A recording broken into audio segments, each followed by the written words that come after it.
यह कहानी एक ऐसे पेड़ की है जो एक शांत नदी के किनारे खड़ा था। इस पेड़ के नीचे अक्सर गांव के लड़के शाम के समय बैठते, गपशप करते और नदी के किनारे बहती ठंडी हवा का आनंद लेते थे। यह जगह उनके लिए रोजमर्रा की हलचल से दूर एक शांति का ठिकाना बन गई थी। लेकिन एक दिन कुछ ऐसा हुआ कि इस जगह की शांति खामोशी और डर में बदल गई। एक दिन शाम का समय था और अजय, रोहित, करण और उसके दोस्त हमेशा की तरह पेड़ के नीचे बैठे थे। अंधेरा होने वाला था और लड़के मजाक कर रहे थे, लेकिन तभी करण को कुछ अजीब महसूस हुआ। उसने पेड़ के तने पर अजीब निशान देखे, जैसे किसी ने नाखूनों से खरोंचा हो। करण ने बाकी दोस्तों को यह दिखाया। कुछ लड़कों ने इसे हंसी में उड़ा दिया, लेकिन अजय को कुछ असामान्य महसूस हुआ। वह बोला, कहीं यह जगह किसी भूत प्रेत का तो नहीं है?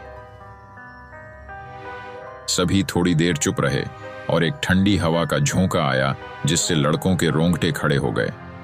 हवा के साथ एक हल्की सी सरसराहट सुनाई दी, जैसे कोई धीरे धीरे चल रहा हो।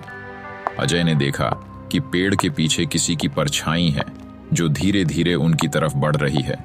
जब सभी ने मुड़कर देखा तो परछाई गायब हो गईं।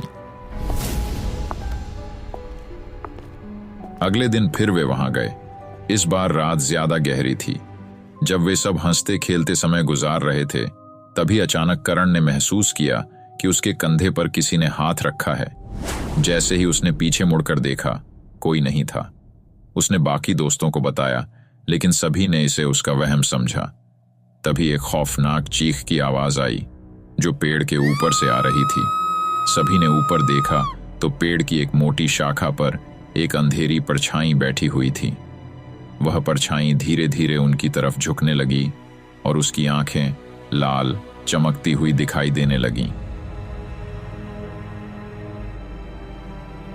घबराकर लड़के भागने लगे, लेकिन जैसे ही वे नदी के पास पहुंचे, पानी में वही परछाई दिखाई देने लगी। उन्हें लगा जैसे वह परछाई उनसे कह रही हो, ये मेरी जगह है, यहां से चले जाओ। डर के मारे सभी वहां से भाग गए। उस दिन के बाद लड़कों ने उस पेड़ के नीचे जाने की हिम्मत नहीं की। गांव में धीरे धीरे यह बात फैल गई कि नदी किनारे वाले पेड़ पर एक भटकती आत्मा रहती है, जो वहां आने वालों को अपनी जगह से दूर भगा देती है। कहते हैं कि उस पेड़ के पास शाम को अजीब सरसराहट सुनाई देती है, और जो भी वहां जाता है उसे किसी के चलने और फुसफुसाने की आवाजें सुनाई देती हैं।